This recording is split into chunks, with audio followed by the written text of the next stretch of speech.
How to use Afterpay on Cash App. In this video, I will show you how to activate and use Afterpay features within Cash App in 2025. So make sure to like and subscribe. Step 1. Open Cash App and make sure that you are using the latest version. Step 2. Tap the Buy Now, Pay Later or Afterpay option on the home screen if it's available in your region.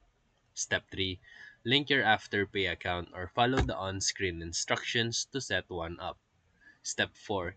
Browse participating stores or merchants directly inside the app. Step 5. Select the item and during checkout, choose Afterpay as your payment method. Step 6.